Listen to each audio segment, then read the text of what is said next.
म्हणजेच मूळव्याध या आजाराचा धोका सर्वांनाच असतो, जवळपास सर्वांनाच मूळव्याध आहे असं आपण ऐकत असतो. पण मूळव्याधची नेमकी कारणं काय आहेत? मूळव्याध हे दोन प्रकारचे असतात, एक आतील मूळव्याध आणि बाहेरील मूळव्याध. त्याची कारणं काय असतात, कुठल्या गोष्टींवरती आपण खबरदारी घ्यायला पाहिजे आणि काय गोष्टींची आपण काळजी घेतल्याने जर आपल्याला मूळव्याधचा त्रास होणार नाही, या सगळ्यांवरती आज आपण चर्चा करणार आहोत. जीएम न्यूज मध्ये मी नेहा तुम्हा सर्वांचं अगदी मनापासून स्वागत करते. मूळव्याधचा धोका सर्वांनाच असतो. एका विशिष्ट वयानंतर मूळव्याध हा जाणवत असतो. मूळव्याधची नेमकी कारणे काय आहेत, त्याचा इतिहास काय आहे, त्याच्यावरती आळा घालण्यासाठी आपण काय करू शकतो, कुठल्या गोष्टींची काळजी आपण घ्यायला पाहिजे, याच गोष्टींवरती आज आपण चर्चा करणार आहोत. मी आज आहे राव हॉस्पिटल अमरावती येथे. गेली 40 वर्ष झाली आहेत या हॉस्पिटलला. राव हॉस्पिटलचं नाव हे अमरावतीमध्ये खूप उल्लेखनीय आहे. राव हॉस्पिटल हे मूळव्याधसाठी स्पेशली काम करते आहे. मूळव्याधवरती उपचार देण्यामध्ये गेली 40 वर्ष झाली यशस्वीरित्या काम करते आहे. राव हॉस्पिटलचे संचालक आज आपल्यासोबत उपस्थित आहेत. आज आपल्यासोबत उपस्थित आहे डॉक्टर राव सर. आज आपण त्यांच्याशी चर्चा करणार आहोत की मूळव्याध म्हणजे नेमकं काय आहे, त्याचे प्रकार कुठले आहेत, त्याची लक्षणं काय आहेत, या सगळ्याच गोष्टींवरती आज आपण चर्चा करणार आहोत आणि प्रामुख्याने राव हॉस्पिटल बद्दल आजही आपण त्यांच्यासोबत माहिती घेणार आहोत. सर्वात आधी डॉक्टर राव सरांचं आपण आपल्या जीएम न्यूज मध्ये स्वागत करूयात आणि आजच्या चर्चेला सुरुवात करूयात. सर, खूप खूप स्वागत आहे तुमचं आमच्या चॅनलमध्ये.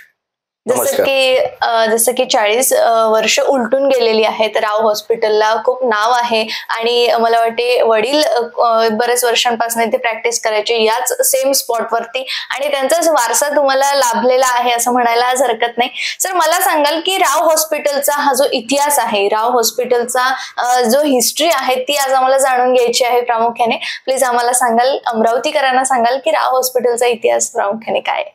नमस्कार, मी डॉक्टर संदीप राव. मी माझं शिक्षण MBBS धुळेला झालेलं आहे, ACPM medical college Dhule.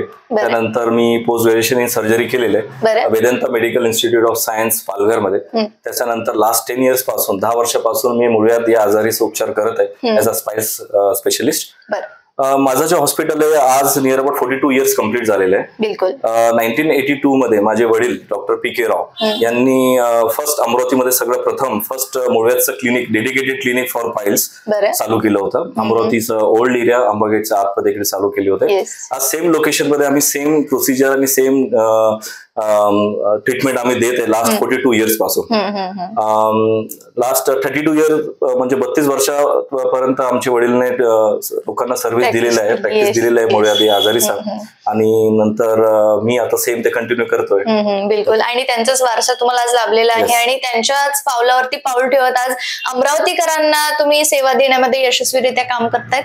Sir, मला सांगाल की आपल्या इथे आता मूळव्याधच्या व्यतिरिक्त आणखी मूळव्याधला घेऊन कुठले आजार आहेत जे आपण दूर करीत आहात, त्याच्यावरती आपण प्रॅक्टिस करीत आहात, आपण इलाज करीत आहात? ओके. मूळव्याध आणि जसं मलद्वारकाचा जागावर जे बाकी वेगळे आजार आहे, फक्त मूळव्याध नाही, मूळव्याध, भगेंदर, चीर, फाईन लिडल सायनस, माकडहाडमध्ये होणारे भगंदर, असं वेगळं अन्य आजार आहे. त्या आजारीचा उपचार आम्ही करतो. मॉडर्न आणि ट्रेडिशनल दोन वेगळे मेथड आहे. दोन वेगवेगळ्या मेथड मधून आम्ही करतो. पेशंटचा आजारीनुसार, त्यांच्या स्टेजेसनुसार आपण ट्रीटमेंट देतो. बिलकुल. सर, आता राव हॉस्पिटल इथे 42 वर्ष तर पूर्ण झालेली जसं तुम्ही सांगितलंय, पण आता काय सुविधा तुम्ही लोकांना देत आहात, काय फॅसिलिटीज तुम्ही राव हॉस्पिटलमध्ये लोकांना देत आहात, अमरावतीकरांना देत आहात?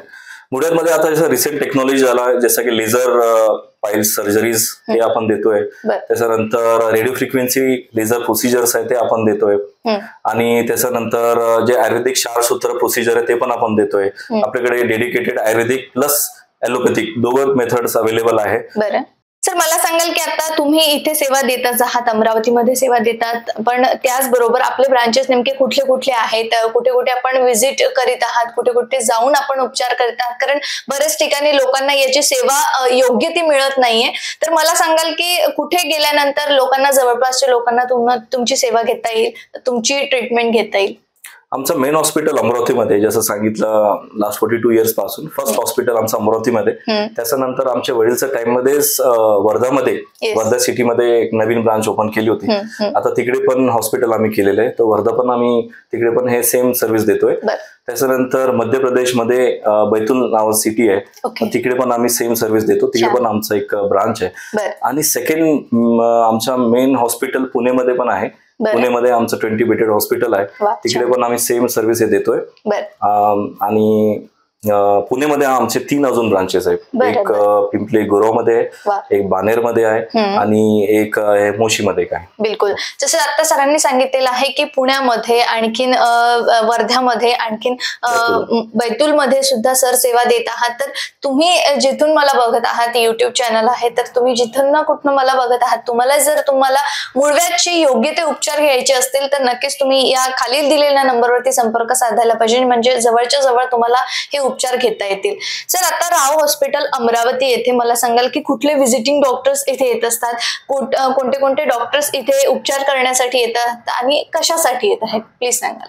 जसं सांगितलं की मी तर टोटली ॲलोपॅथिक प्रॅक्टिस करतो, जसं की laser procedure, radio frequency ablation, हे सगळं प्रोसिजर करतो.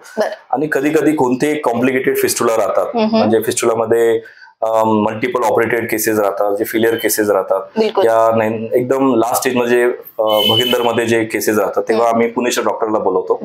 ते पुण्यातून ते डॉक्टर मधुराव ते येतात आणि ते क्षारसूत्रमध्ये स्पेशलिस्ट आहे आणि ते येतात आणि आम्ही दोघं मिळून ते ऑपरेशन करतो. सोबत आमच्याकडे लेडीज डॉक्टर पण अवेलेबल आहे, डॉक्टर नगिना राव आणि डॉक्टर शगुन राव, ते पण सेम प्रॅक्टिस करतात, ओनली फॉर लेडीज पेशंट्स. बरेच ज्या लेडीज असतात, ज्या महिला असतात, त्या अडखळतात की आपण मूळव्याध कशा प्रकारे दाखवायला पाहिजे जेंट्स डॉक्टरांना. तर इथे मी तुम्हाला सांगेल की मॅम सुद्धा इथे अवेलेबल आहे तुमच्यासाठी. जर काही लेडीज, काही महिलांना याचा प्रॉब्लेम जाणवत असेल तर नक्कीच तुम्ही न संकोचता राव हॉस्पिटलला भेट द्यायला पाहिजे आणि नक्कीच आपला उपचार करून घ्यायला पाहिजेत. सर, आता मला सांगाल की आपण अवेअरनेस कडे वळूयात, थोडंसं चर्चेला वेगळं वळून देऊयात. बऱ्याच लोकांना मूळव्याध बद्दल योग्य ती माहिती नाहीये, बरेच गैरसमज लोकांच्या मनामध्ये निर्माण झालेले आहेत. तर मला आधी सांगाल की मूळव्याध म्हणजेच नेमकं काय आहे? बऱ्याच लोकांना याची व्याख्याच माहिती नाहीये, काय सांगाल? मूळव्याध, ज्याला इंग्लिशमध्ये हिमरॉइड्स पाइल्स, हिंदीमध्ये बवासीर असं म्हणतात. मूळव्याध म्हणजे काय, जी आपला मलद्वारकाचा जे जागा आहे तिकडे 3 रक्तवाहिनी म्हणजे नस असं राहतात, जे आपल्या घडीच्या काट्यामध्ये आपण 3, 7, 11 जसं म्हणतात, ती लोकेशन मध्ये राहतात. आणि तिकडे जेव्हा ते फुगतात, ते सूज वाढते त्याची, ते मूळव्याध मध्ये म्हणतात. इन शॉर्ट सिंपल मध्ये सांगितलं, ते रक्तवाहिनीच्या सूजन, ते सूज होईना, त्याला आपण मूळव्याध म्हणतो.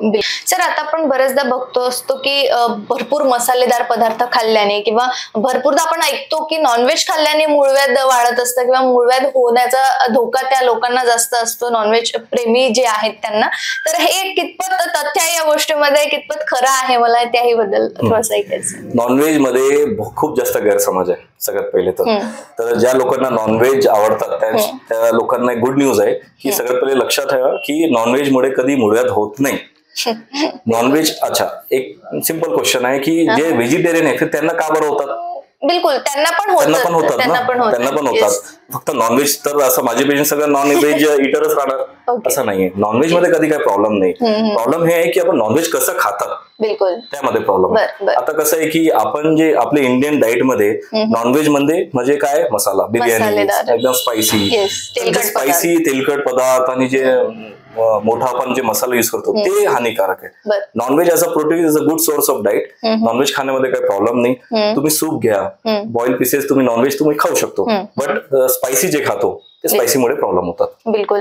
सर, मूळव्याध होण्याचा कोणाला धोका जास्त असतो यावेळेस हे एक स्पष्ट कराल की बऱ्याच लोकांना, आता जसं तुम्ही सांगितलेलं आहे, मसालेदार पदार्थ न खाल्ल्याने त्यांनाही होतोच, म्हणजे नॉनव्हेज नाही खाल्लं तरी त्यांनाही मूळव्याध होतो. तर मला सांगाल की बऱ्याच महिला यावेळेस आपल्याला बघत आहेत, त्यांनाही या प्रकारचा आजार जाणवत असतो. तर याचा धोका सर्वात जास्त कोणाला होत असतो? बघा, असा जेंडर इक्वेलिटी म्हणजे असं आपण नाही बोलतो की मेल फिमेलला जास्त होतात, असं काही नाही. सगळ्या एजच्या फेज मध्ये वेगळं वेगळं राहतात. जसं की आपण लेडीज मध्ये बघितलं तर जसं की आफ्टर प्रेग्नन्सी, ड्युरिंग प्रेग्नन्सी मध्ये हे चान्सेस जास्त राहतात.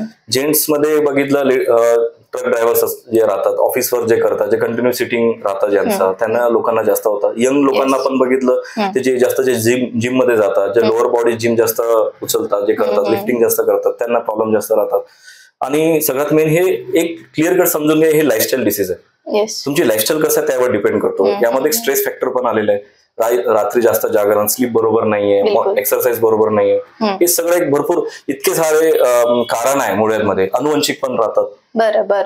सगळ्यात मेन माझं एक बोलणं हे कसं आहे की मी माझ्या प्रॅक्टिसमध्ये मी काय करतो की पेशंट माझ्याकडे येतात डिसीज घेऊन, आजारी घेऊन, की त्यांना काय त्रास आहे. मी तर निदान तर करणारच आहे आणि त्यांना उपचार तर देणार, पण सोबत सोबत सगळ्यात मेन इम्पॉर्टंट आहे की हे आजारी त्याला कोणत्या कारणमुळे झालेलं आहे ते त्याला माहिती होणं खूप गरज आहे. ज्या दिवशी त्याला हे माहित झालं की मला हे कारणमुळे हे आजारी झाला, तर 100% त्याला नंतर समोर होण्याचे चान्सेस नाही. तर फर्स्ट त्याचं ते आजारी होण्याचे कारण त्याचं हिस्ट्रीमुळे आपण हिस्ट्री घेऊन त्यांच्याशी आपण माहिती घेतो आणि त्या हिस्ट्रीमध्ये आपण पहिले सांगते तुझं हे लाईफस्टाईल मध्ये प्रॉब्लेम आला, हे लाईफस्टाईलला तू करेक्ट कर, चेंज कर, तेव्हाच आपण रिझल्ट चांगला देणार. तर डेडिकेटेड पाईल स्पेशलिस्ट डॉक्टरचं हेच काम राहतात की फर्स्ट त्याचं कारण काय, नंतर आपण त्याचं निदान करू आणि लास्ट आला त्याचं प्रॉपर ट्रीटमेंट देऊ. बिलकुल, म्हणजे त्याचं रुटीन कशा प्रकारे आहे, काय खातोय, काय नाही खातोय, काय चेंजेस त्यांनी करायला पाहिजे, हे तुम्ही त्यांना सल्ला देत असता. सर, यानंतर मला हेही ऐकायला आवडेल की योग्य उपचार या मूळव्याधवरती बऱ्याच लोकांना मिळत नाही. बरेचदा लोक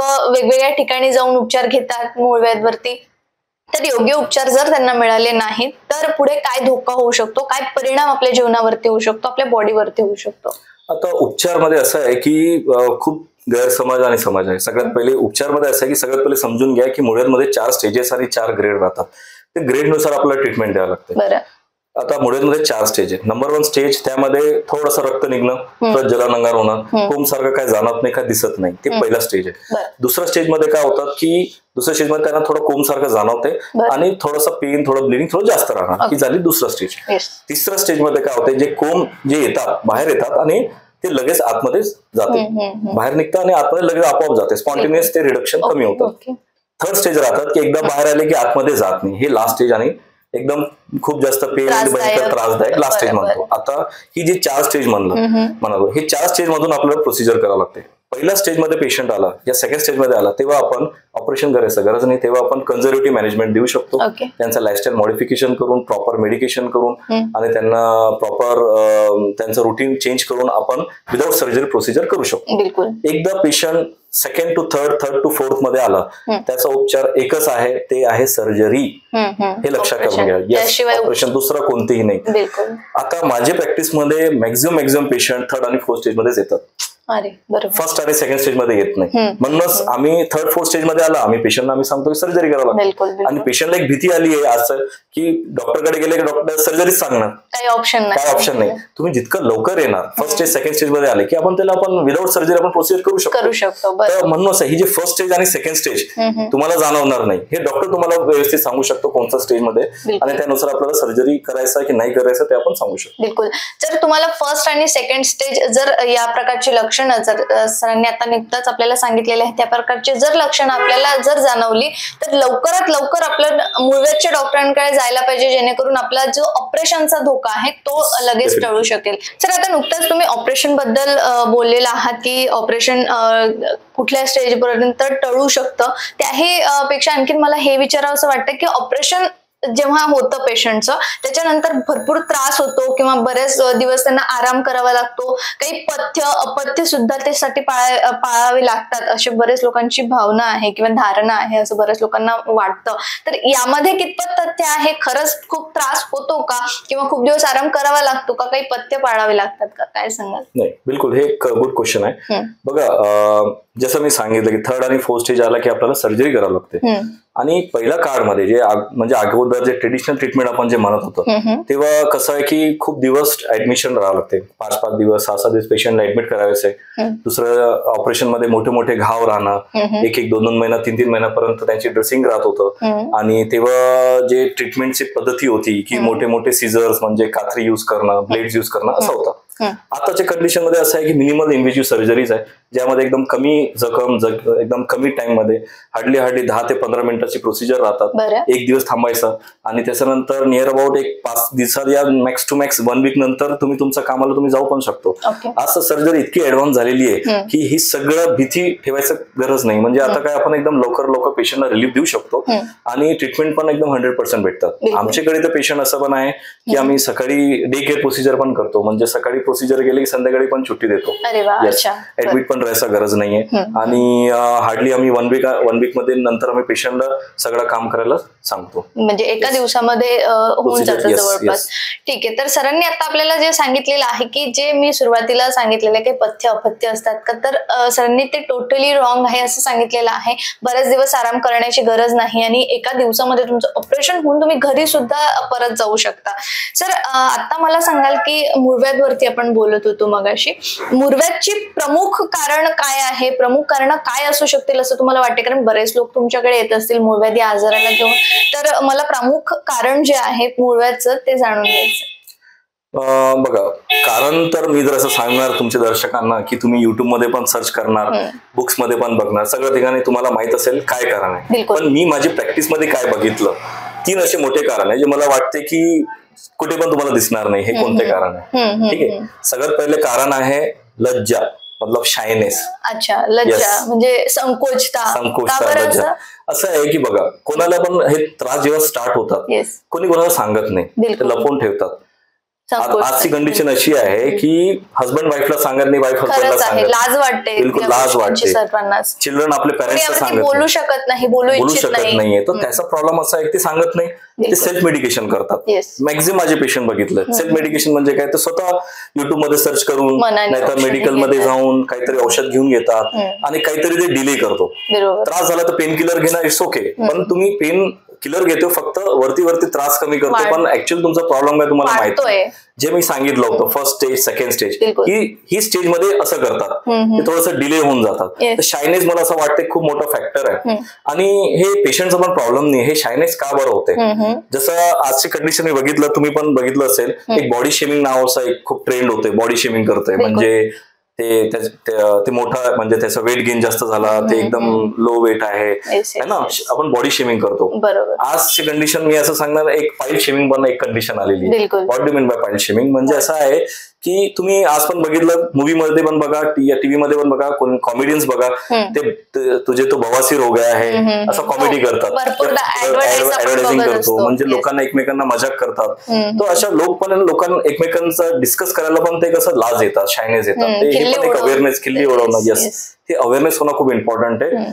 बघा, एनल रिजन जे आहे, जे मालद्वारकाचं जी जागा आहे, ही पण एक इम्पॉर्टंट बॉडी पार्ट आहे. त्याचं पण केअर घेणं इम्पॉर्टंट आहे. त्याला पण बिंदास काही त्रास असेल तर बिंदास त्याला लज्जा ठेवायचं नाही, शायनेस बिलकुल ठेवायचं नाही, असं माझं एक आव्हान आहे. तर हे एक मोस्ट इम्पॉर्टंट फॅक्टर जे मला वाटतंय की शायनेस एक गोष्ट आहे. बिलकुल. तर आता संकोच आहे, कारण तर तुम्ही प्रामुख्याने सांगितलेलंच आहे, पण अजून काय कारण असू शकतील मुळव्याधची प्रामुख्याने, तेही आम्हाला सांगाल? दुसरा एक असं आहे की तुम्ही आश्चर्य होणार मी जे सांगणार. एक आहे न्यूजपेपर आणि दुसरा आहे मोबाईल. बरं, हे 2 मोठे कारण आहे. ओके. न्यूजपेपर एक असं आहे की पहिल्या काळामध्ये, जमान म्हणजे आमच्या वडीलच्या टाइम मध्ये, सकाळी उठल्याबरोबर तर न्यूजपेपर घेऊन टॉयलेटमध्ये बसायचे, आहे की नाही. 10 मिनिटाचं काम आहे त्याला 1-1.5 तास जात होते, आहे की नाही. आजच्या जमान्यामध्ये तो काम मोबाईलने केलं. तर ते काय करतात, मोबाईल घेऊन टॉयलेटमध्ये बसतात. सेम 10-15 मिनिटाचं काम आहे त्याला अर्धा पाऊण तास बसतात. तर प्रॉब्लेम हे आहे की आपण आपला माइंड पूर्ण डायव्हर्ट करतो, न्यूजपेपर इकडे तिकडे डायव्हर्ट करतो. पण जेव्हा जे लॅट्रिनचं जे प्रेशर आहे, जास्त वेळ बसणं, प्रोलॉंग सिटिंग, जास्त प्रेशर दिले की जे मी स्टार्टिंग मध्ये सांगितलं होतं की जे आपले रक्तवाहिनी आहे त्यामध्ये प्रेशर पडतात आणि स्वेलिंग होतं, त्यामध्ये सूज अजून जास्त वाढते. तर हे एक मेन कारण मला असं वाटतं, माझ्या प्रॅक्टिस मध्ये बघितलंय की प्रोलॉंग सिटिंग, जास्त वेळ बसणं. आता ही जास्त वेळ बसण्याचा एक छोटस अजून एक सांगतो की जसं एक मूवी तुम्ही बघितलं असेल, अक्षय कुमारची मूवी, ज्याला टॉयलेट एक प्रेम कथा, टॉयलेट एक मूवी आली होती. त्यामध्ये तुम्ही बघितलं असेल की जी लेडीज होते गावाची, ते काय करतात, जे महिला जे असतात, ज्यांना जेव्हा लॅट्रिनचा संध्याकाळी लॅट्रिनचं प्रेशर आहे, ते सकाळी मॉर्निंग पर्यंत थांबत होते, वेट करतात, त्यांची पूर्ण टीम होतात आणि ते लोटा घेऊन ते ग्राउंड मध्ये जातात. हे कंडिशन आहे, 2 फॅक्टर आहे, 2 रिअल स्टोरी आहे. तर याचा प्रॉब्लेम हे आहे की जास्त वेळ थांबणं. जेव्हा तुम्हाला नॅचरल कॉल येतात, जेव्हा तुम्हाला प्रेशर येतात, तेव्हा लॅट्रिनला गेलं पाहिजे. फर्स्ट थिंग, त्याला जास्त होल्ड करू नका, ठेवू नका. तुम्ही जितका वेळ त्याला ठेवणार अजून प्रेशर तिकडे क्रिएट होणार, अजून पायल्स होण्याचे चान्सेस जास्त आहे. तर हे एक नाही झाले पाहिजे. प्रोलॉंग सिटिंग आपण एक जे म्हणतो, एक गोष्ट आहे. तिसरा एक मोस्ट कॉमन फॅक्टर एक आहे, ती सिटिंग हॅबिट जे आपण म्हणतो, लॅट्रिन मध्ये कसं बसायचं. आता बघा, सिटिंगचा इश्यू असा आहे की आपण इंडियन कल्चर बेस्ट कल्चर आहे, इंडियन टॉयलेटचं बेस्ट कल्चर, बेस्ट आहे. इव्हन जे आपण खाली बसून लॅट्रिन जे करतो एकदम परफेक्ट आपला अॅनाटॉमिकली आपल्या बॉडीनुसार तसं पोझिशन मध्ये बसायला पाहिजे फर्स्ट थिंग. आता प्रॉब्लेम काय झाला, जसं आपण याची हिस्ट्री अशी आहे, तुम्हाला थोडासा डिटेल सांगतो की जुना टाइम मध्ये आपण इंडियन तर खाली बसण्याशीच आपलं हॅबिट होता. अचानक एकदम वेस्टर्न कोमड आलं, कसं वेस्टर्न मध्ये चेअर मध्ये बसणं असं कसं आलेलं आहे. तर जुन्या टाइम मध्ये जेव्हा ब्रिटिशर आपल्याकडे आले होते तेव्हा जे त्यांचे जे राजा राणी जे होते ते चेअर मध्ये बसून करायचे होते. आणि हळूहळू ते काय झालं, ते रॉयल फॅमिलीमध्ये असं चेअर मध्ये बसून करतात, एक ट्रेंड झाला. हळूहळू ते लोकल पब्लिकला आला. तर जेव्हा चेअर मध्ये बसतात ते आपली अँगल जे 90 डिग्री होतो, मतलब आपण सरळ चेअर मध्ये बसले तेव्हा काय प्रेशर करेक्टली येत नाही. तर ते एक टोटली रॉंग मेथड आहे. करेक्ट मेथड आहे इंडियन. आता इंडियन मध्ये बसण्यावर इश्यू काय झालाय की ज्यांना बोनचा प्रॉब्लेम आहे, नीचा प्रॉब्लेम आहे, ते खाली जे ओव्हरवेट आहे ते खाली बसून त्यांना जमणार नाही, तर ते चेअर मध्ये बसतात, ते कोमोड वेस्टर्न मध्ये बसतात. ते पण चांगलं आहे, पण त्यामध्ये एक पद्धती आहे. तुम्हाला काय करावं लागणार, जेव्हा तुम्ही बसतात तर समोर पायाच्या खाली एक स्टूल ठेवायचा, त्याच्यावर पाय ठेवायचा. तिकडे तुमचा 35 डिग्री अँगल मेंटेन करतो आणि प्रॉपर प्रेशर येतात आणि लवकर तुमचं लॅट्रिन इव्हॅक्युएट होते आणि क्लिअर होते. जे तुम्ही चेअर मध्ये जे 10-15 मिनिट लागतात आणि तोच तुम्ही हे पोझिशन मध्ये बसले की तुमचं 5 मिनिटांमध्ये होऊन जाणार. प्रेशर तिकडे कमी झालं. सो ते सिटिंग हॅबिट पण एक मोस्ट इम्पॉर्टंट फॅक्टर आहे, मला असं वाटतंय, जे मी माझ्या पेशंटला बघितलं. त्याच्यानंतर सगळं कॉमन फॅक्टर सगळ्यांना माहित आहे, कॉन्स्टिपेशन है ना, लॅट्रिन कडक होणं, हार्ड होणं, हप्त्यातून 2 या 3 वेळा लॅट्रिनला जाणं, साफ नाही होणं, हे सगळं मोस्ट इम्पॉर्टंट फॅक्टर आहे. तुमची डाएट कशी आहे, लाईफस्टाईल कशी आहे त्यावर डिपेंड करतो. झोप व्यवस्थित नाहीये तर, एक्सरसाइज व्यवस्थित नाही केलं तर. अजून एक मी खूप कॉमन बघितलंय की पेशंटला करेक्ट लॅट्रिन तर होतं, ते काय करतात, इकडे तिकडचं चूर्ण घेतात लॅट्रिन साफ होण्यासाठी. आता ते चूर्ण घेतला 1 टाइम 2 टाइम इज ओके, पण पेशंट कसं करतात, ते नेहमी सवय लागते, हॅबिट होते. आता काय होतं, हॅबिट होते, काय पण खाल्लं तर हॅबिट होऊन जातात, ते नेहमी चूर्ण घेतात. पेशंट येतात आणि सांगतात, डॉक्टर मी 2-3 महिन्यापासून चूर्ण घेतो तरी पण मला त्रास होतोय. It's totally wrong. आता काय झालं, तुम्ही ऍडिक्शन झालेलं आहे. त्या कंडिशन मध्ये काय होते की आपली बॉडी इतकी लेझी आहे की त्याला एक ऑलरेडी एक सबस्टन्स भेटतोय, चूर्णासोबत आणखीन एक बरेच लोक आहेत ते तंबाखूचं सुद्धा व्यसन करतात. त्यांना वाटतं की तंबाखू खाल्ल्याशिवाय होणारच नाही. तर या लोकांना काय सांगाल? बिलकुल टोटली रॉंग आहे. बघा, कोणती गोष्ट, कोणती सबस्टन्सवर तुम्ही डिपेंड राहणार तर तुमची बॉडी त्यावर डिपेंडंट होऊन जाणार, एडिक्शन होऊन जाणार. तुम्ही काय करतो, तुमच्या डायजेस्टिव्ह सिस्टमला वीक करताय आणि ते आपली बॉडी स्वतःच ते बॉडीला आपण सवय लावतो. सिंपल आहे, आपलं बॉडी एकदम लिझी आहे, सरळ आहे. आपल्या बॉडीला कसं आहे, काहीतरी भेटते ना ते कामच नाही करणार, जेव्हापर्यंत ते टाकणार नाही ते लॅट्रिन साफ नाही होणार. हे टोटली रॉंग, असं नाही झाली पाहिजे. तर नॅचरल वे तुमचं होममेड फूड थ्रू बघा, वॉटर इंटेक वाढून घ्यायचा, फायबर डाएट खूप जास्त इम्पॉर्टंट आहे. फायबर झालं, फ्रुट्स, फ्रेश फ्रूट घेणं, हे तुमच्या डाएट मध्ये, तुमच्या नॅचरल वे मध्ये लॅट्रिन झाली पाहिजे. हे खूप इम्पॉर्टंट फॅक्टर आहे. बाकी तर सगळ्यांना माहिती आहे मुळव्याधमध्ये स्पायसीचा पण एक थोडासा गैरसमज आहे की समजून घ्या की स्पायसी खाल्लं तर मुळव्याध कधी होत नाही. हे पण एक क्लिअर करून घ्या, समजून घ्या. असं बिलकुल नाही की मी स्पायसी खाल्ला की मला उद्या मुळव्याध होणार, असं नसतं. मुळव्याध ऑलरेडी ज्यांना आहे या थोडाफार तिकडे जखम झाली या तिकडे थोडं सूज आली काहीतरी आहे तर त्यांना त्याचं सिम्पटम्स लक्षणे वाढणार. स्पायसी काय करणार, ते अग्रिवेट द सिम्पटम्स, म्हणजे तुमचं सिम्पटम्स ते वाढणार. स्पायसी कसं सबस्टन्स आहे जे त्यामध्ये जे केमिकल म्हणा या ज्या सबस्टन्स जे राहते ते डायजेस्ट होत नाही, त्या लॅट्रिनच्या सोबत बाहेर निघते आणि ती एरियाला इरिटेट करतो आणि मग जल नंगार हे सगळं देतो. तर लोकांना काय वाटतं स्पायसी खाल्ला की मला मुळे झालं, असं बिलकुल नाहीये. ते खाल्लं की तुमचे सिम्पटम्स वाढणार. बिलकुल. तर सरांनी सांगितलेलं आहे की आपली बॉडी जी आहे ती खूप लेझी आहे. आपण जशा सवयी आपल्या शरीराला लावू, ज्या बॉडीला लावू तेच आपलं शरीर करत असतं. आपण जेवढं त्याला हार्ड बनवू तेवढं सवय आपण आपली जी बॉडी आहे ते आपलं सहन करत असते. सर याच सोबत आणखीन एक प्रश्न विचारावासा वाटतोय तो की जे वृद्ध महिला आहेत, वृद्ध पुरुष आहेत, अशा लोकांना फार जास्त वय झालं किंवा 40शी उमटली यानंतर बरेच लोकांना मुळव्याधचा त्रास जाणवत असतो किंवा होत असतो. तर मुळव्याधचा त्रास या 40 वर्षानंतरच का बरं जाणवत असतो? त्या महिलांनाच का जाणवतो का पुरुषांना जाणवतो?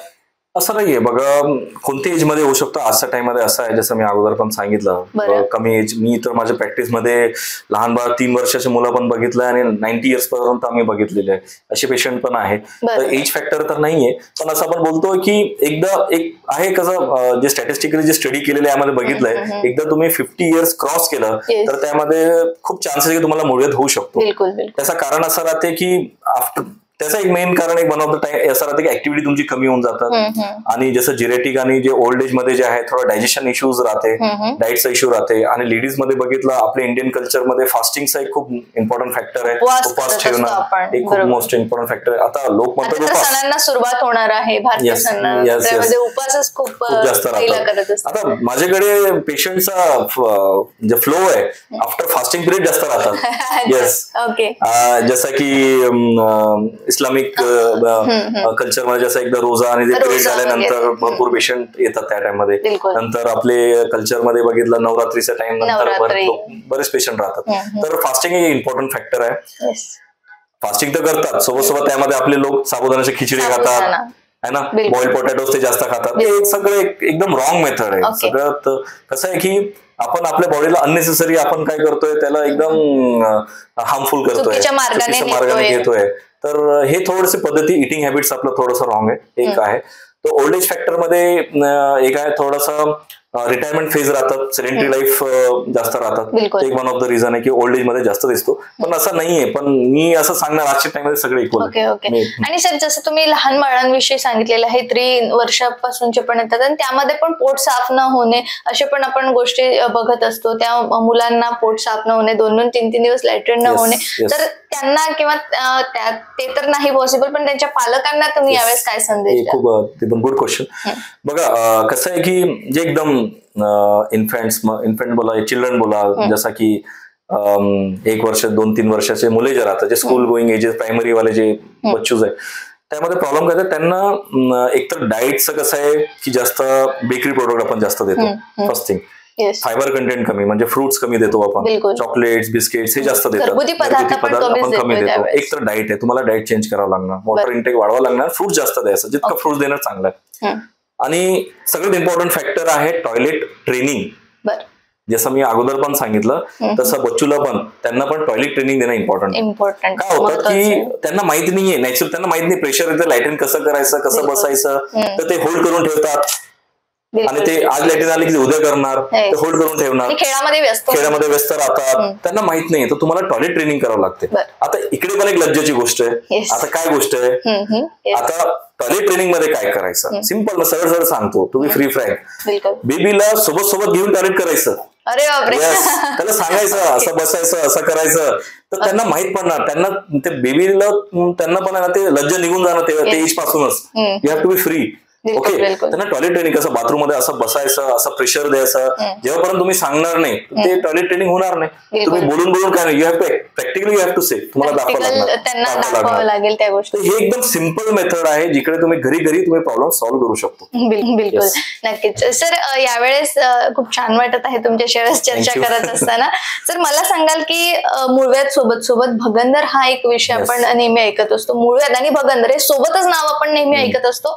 मूळव्याध आणि भगंदर यामध्ये काय कनेक्शन आहे, काय सौम्य आढळत असतं, प्लीज आमच्या दर्शकांना सांगा. ओके, भगंदर एकदम टोटली डिफरंट आजार आहे. मालद्वारकाचा एक वेगळा आजार आहे, जिकडे लॅट्रिनच्या जागेचं जसं मालद्वारकाच्या बाजूला एक खुंचीसारखं होणार, तिकडे पासून पस सारखं निघणार आणि थोडं काही दिवस पस निघणार, आपोआप बंद होणार, रस्ता पण एक छिद्र सारखं होणार, पू निघणार, बंद होणार, काही दिवसांना परत पू निघणार, बंद होणार, असं एक छिद्र राहणार नाही तर 2-3 छिद्र राहणार, असं लक्षण राहतं पेशंटचं.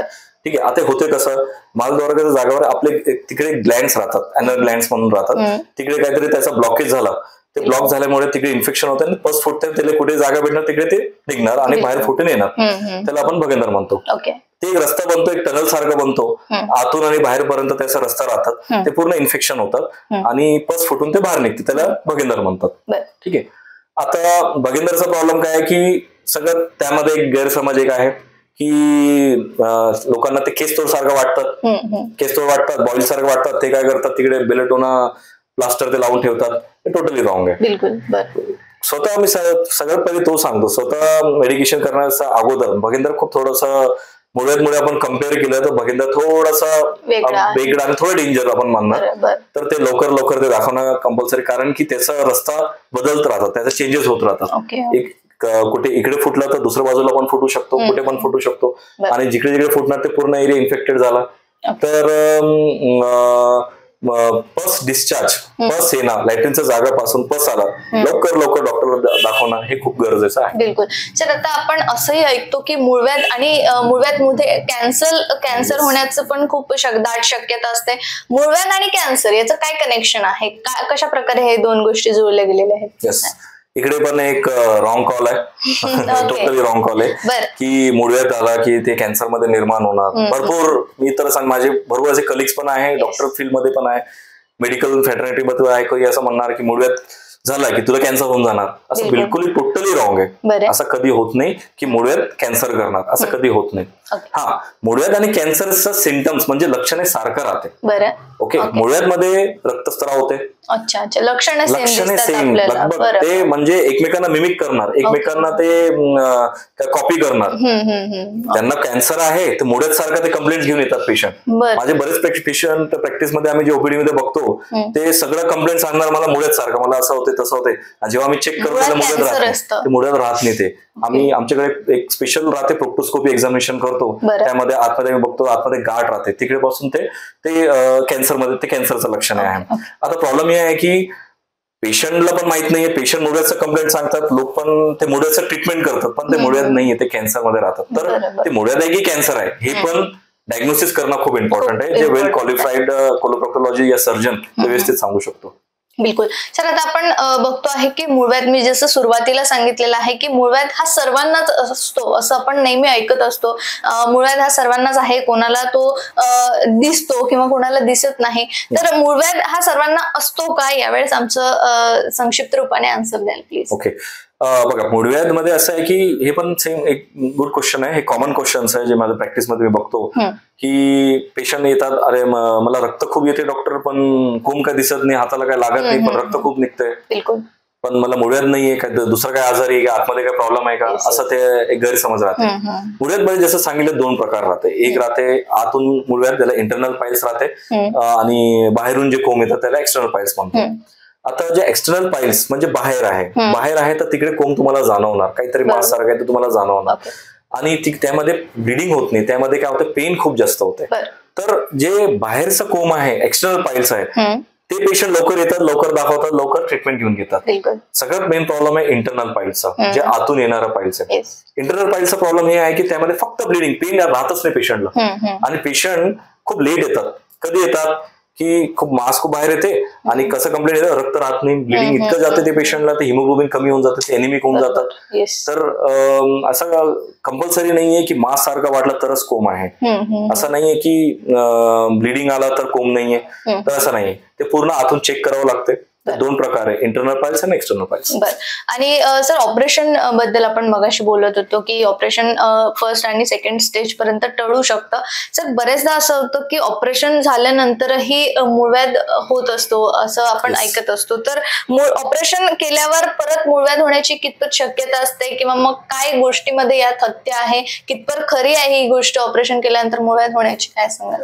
बघा, जसं सांगितलं की थर्ड स्टेज आलं की फोर्थ स्टेज आलं, सेकंड स्टेज मध्ये थोडं कॉम्प्लिकेटेड झालं, आणि लास्ट मी सांगितलं, जसं आपण सांगितलं भगंदरचा सरळ त्याचा ट्रीटमेंट आहे सर्जरी. सिंपल एक समजून घ्या, तुम्ही किती पण पर्यायी नाही, तुम्ही किती पण औषध गोळी काही पण घ्या, त्याचा ट्रीटमेंट सर्जरी आहे, सिंपल. ठीक आहे.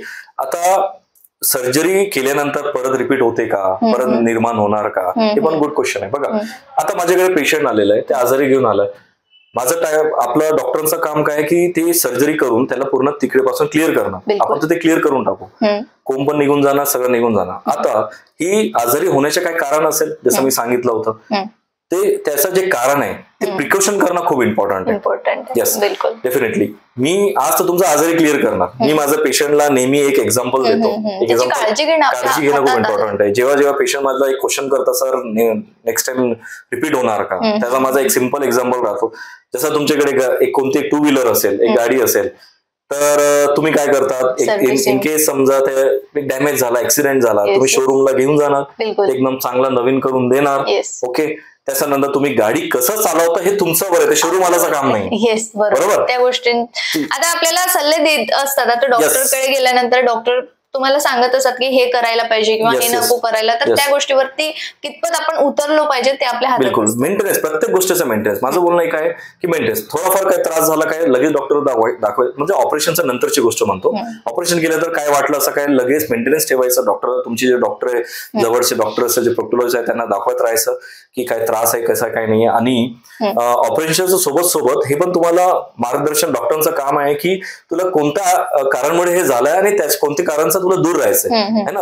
एकदा तुम्हाला माहित झालं की ही कारणमुळे मला झालं होतं आणि ते कारणचं तुम्ही दूर राहिले तर भविष्यात होण्याचे चान्सेस बिलकुल नाहीच. बरोबर आहे. फर्स्ट थिंग ते आहे. तो precaution is most important. Second म्हणजे सांगितलं होतं आपलं डायजेशन. ज्या लोकांच्या डायजेशन चांगला आहे, what do mean by digestion, एक सिम्पल आहे, जास्त त्याला एकदम कॉम्प्लिकेट नाही आहे, लोकांना समजलं पाहिजे. डायजेशन म्हणजे काय, आज तुम्ही काही पण खाल्लं, तुम्ही घेताय, कोणी पण आहार घेतलं, कोणी पण डाएट केलं, लग्नामध्ये गेलं, बाहेर जेवण केलं, नेक्स्ट डे मॉर्निंग चांगलं फ्रेश झालं पाहिजे. Simple, it's a simple method. काहीही खा पण तुमचं पोट साफ झालं पाहिजे. हे माझ्या पेशंटला मी मंत्र देतो सगळ्यांना आफ्टर प्रोसिजर. एक मंत्र देतो, अरे कुछ भी खाओ, काही पण जेवण करा, तुम्ही काही पण खाल्लं का नेक्स्ट डे मॉर्निंग तुमची चांगलं झाली पाहिजे. नेक्स्ट डे मॉर्निंग म्हणजे काय, रात्री तुमची तयारी झाली पाहिजे, त्याचा मतलब हे आहे. म्हणजे आज तुम्हाला माहिती आहे की तुमची रुटीन जी डाएट होती, जे घरचं जेवण होतं, आज तुम्ही ऑफ काहीतरी खाल्लं, तुम्हाला माहिती आहे आज काहीतरी स्पायसी जास्त खाल्लं, आज काहीतरी बेसन मैद्याचं प्रोडक्ट जास्त काय खाल्ला, तर तुम्हाला माहित आहे. तर तुम्ही आता डॉक्टर बनायचं, तुम्ही आता काय करायचं, नेक्स्ट डे साठी तुम्ही प्रिपेअर करा. आता पाणी जास्त पियायचं, कोमट पाणी पिऊन घ्यायचं, वॉकिंग जास्त करायचं, सलाद जास्त घ्यायचं, ज्यामुळे नेक्स्ट डे मॉर्निंग तुमची लॅट्रिन एकदम साफ झाली. लॅट्रिन साफ झाली म्हणजे तुम्ही ती जी मी सांगितलं होतं ती जागाचे रक्तवाहिनी जे नस त्याला तुम्ही इरिटेट नाही केलं आणि मुळव्याध नाही होणार आणि तुमचा दिवसही सुखाचा राहणार. सर, यावेळेस अनेक दर्शक आपल्याला जीएम न्यूजच्या माध्यमातून बघत आहे. अजून एक बरीचशी चर्चा तुमच्याशी करायची आहे, पण वेळेअभावी ते सगळं शक्य नाही. बरेचसे दर्शक, बरेचसे लोक आपल्याला जीएम न्यूजच्या माध्यमातून बघत आहेत. महिला, पुरुष ज्यांना मूळव्याधीचा त्रास आहे किंवा नाही आहे असे लोक आपल्याला बघत आहेत. काय संदेश द्याल तुम्ही या सगळ्या लोकांना, अमरावतीकरांना स्पेशली काय संदेश द्याल, काय मार्गदर्शन कराल? संदेश असा आहे की जसं घरी कोणाला डायबिटीज झाला या हायपरटेन्शन झाला, थोडा चेस्ट पेन झाला या स्किनचा डिसीज झाला, तर तुम्ही कसं सिरियसनेस घेतात, तुम्ही कसं डायरेक्ट लगेच डॉक्टरकडे जातो, सिरियसनेस घेतात. सेम माझा तोच बोलणं आहे. हे पण एक इम्पॉर्टंट पार्ट आहे. याचे आजारी पण समोर जाऊन एक गंभीर परिणाम घेऊ शकतो. ओके, तर या डिसीजला पण अवेअरनेस घ्यायचा. कोणाला पण असा काही त्रास झाला लगेच डॉक्टरला, तुमचं जवळचे कोणी प्रोक्टोलॉजिस्ट या कोलोप्रॅक्टिक डॉक्टर सर्जन असेल त्यांना दाखवणं गरजेचं आहे. ते एक सगळ्यात मोस्ट इम्पॉर्टंट आहे. सेकंड एक आहे की जसं मी सांगितलं की प्रिकॉशन इज मोस्ट इम्पॉर्टंट. तुमचं लाईफस्टाईल चेंजेस करणं खूप इम्पॉर्टंट आहे. आणि असं नाही की एकदम ड्रास्टिक चेंज करा, उद्यापासून मी असं करा तसं नाही, एकदम सिम्प्लिफाईड वे मध्ये एकदम जे तुम्ही अडॅप्ट करू शकतो असं लाईफस्टाईल चेंज करणं इम्पॉर्टंट आहे. ते करणं ठीक आहे. आता एक मूळव्याध बद्दल एक छोटस एक हिस्ट्री तुम्हाला मी एक सांगतो. ओके, इतिहास लास्ट मध्ये छोटस एक हिस्ट्री सांगतो. मूळव्याध का बरं इतकं इम्पॉर्टंट आहे तुम्हाला माहिती आहे का? मूळव्याधमुळे एक खूप आपलं एक हिस्ट्री चेंज झालाय. म्हणजे आपलं पूर्ण देशावरचा पूर्ण वर्ल्डची हिस्ट्री म्हणजे इतिहास बदललेला आहे मूळव्याधमुळे. यस, मूळव्याधमुळे. कसं आता एक 1800 सेंचुरी 1815 मध्ये युरोपियन कंट्रीज मध्ये एक देश आहे फ्रान्स. ते फ्रान्सचा एक ग्रेट एम्पिरियर म्हणजे एक सम्राट होता, एकदम महान सम्राट होता. त्यांचं नाम आहे नेपोलियन बोनापार्ट. एक खूप मोठं सम्राट होता. तो सम्राटचा खासियत आहे की त्यांनी पूर्ण युरोपियन कंट्रीला जिंकलं होतं. त्यांनी इतकं चांगला सम्राट होता. म्हणजे युरोपियन कंट्री भरपूर देश तुम्हाला माहित असेल, ऑस्ट्रिया, पोलंड, जर्मनी सगळं त्यांनी कॅप्चर केलं होतं त्या टाइममध्ये, जिंकलं होतं. आता त्याच्याकडे एकच कंट्री राहिला होता, ते जिंकलं नव्हतं. तो होता इंग्लंड. आणि इंग्लंड म्हणजे ब्रिटिश. ठीक आहे. त्या टाइममध्ये पण इंडिया आपण ब्रिटिश राजमध्ये होता. ओके, तो नेपोलियन आणि ब्रिटिशचा खूप जोरदार एनिमी होता. एनिमी म्हणजे दुश्मन, शत्रू. ओके, तर आता त्याची लास्ट, आणि नेपोलियन इतकं स्ट्रॉंग होता की सगळं बॅटल, सगळं वॉर ते जिंकायचं होतं. त्याची लास्ट बॅटल होती बॅटल ऑफ वॉटरलो. 1815 मध्ये त्याची बॅटल होती इंग्लंड सोबत. इंग्लंडचे अजून 2-3 देश होते. ते नेपोलियन दोघांचा वॉर झाला होता, युद्ध झाला होता. आणि हे खूप मोठा चांगला योद्धा होता. ते त्या टाइम मध्ये ते वॉर मध्ये जे नेपोलियन जे सम्राट होता त्यांनी व्यवस्थित मार्गदर्शन नाही देऊ शकला त्याच्या मिलिटरीला. बरं का बरं नाही दिला? टीमला योग्य ते मार्गदर्शन नाही देऊ शकलं त्या युद्धामध्ये, बिलकुल नाही देऊ शकलं. त्याचं कारण होतं त्याला मूळव्याध होतं त्या टाइम मध्ये. अरे बापरे. अच्छा, डेफिनेटली त्याला मूळव्याध होता. आणि त्या टाइम मध्ये आता वॉर मध्ये जंगमध्ये जायचं तर घोडस्वार करावं लागते आणि त्याला खूप पेनफुल होतं. ते घोडस्वार करून त्याला जमलं नाही आणि त्या टाइममध्ये ते वॉर ते बॅटल ते आजाराने किती मोठं इतिहास बनवलं. मुळव्याधनी नेपोलियनला हरवलं. सेम मुळव्याध तुम्हाला पण हरवू शकतो असं माझं बोलणं आहे. आणि नेपोलियन का बरं इम्पॉर्टंट आहे आपल्याला, हे तर फ्रान्स आणि युरोपियनची गोष्ट म्हणतो. ते हिंदुस्थानचा, इंडियाचा आणि नेपोलियनचं कनेक्शन काय, त्याच्या पण एक खूप मोठी हिस्ट्री आहे. नेपोलियनचा आणि इंडियाची हिस्ट्री अशी होती, त्या टाइममध्ये ब्रिटिश रूल होता आणि नेपोलियनचे एनिमी म्हणजे शत्रू कोण होता, ब्रिटिश होता. तर नेपोलियन आणि टिपू सुलतान चांगले मित्र ते होते. नेपोलियन आणि ते वॉर जिंकल्यानंतर ते नेपोलियन आणि टिपू सुलतान दोघं मिळून इंडियामध्ये ब्रिटिशच्या अगेन्स्ट वॉर करणार होतं. अशी त्यांची प्लॅनिंग होती. पण ती वॉर हरवल्यानंतर नेपोलियन ते वॉर मध्ये एक्सपायर झाला काही दिवसानंतर आणि म्हणूनच ती हिस्ट्री पूर्ण बदलली. बिलकुल. तर आपण ऐकलेलं आहे की सरांनी किती सुंदर आपल्याला इतिहास सांगितलेला आहे.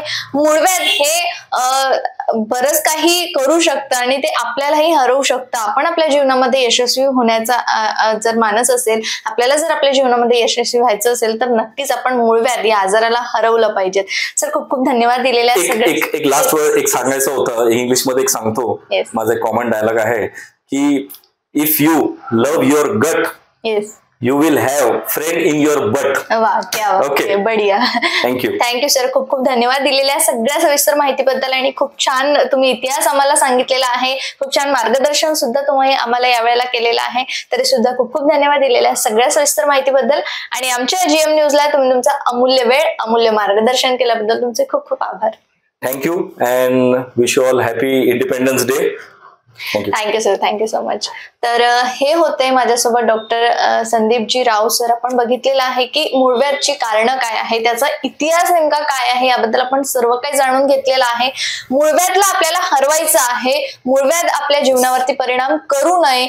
आपल्याला मुळव्याधला हरवायचंच आहे आणि यशस्वीरित्या आपलं आयुष्य जगायचं आहे, सुखासमाधानाने जगायचं आहे, आज आपण शिकलेलो आहोत.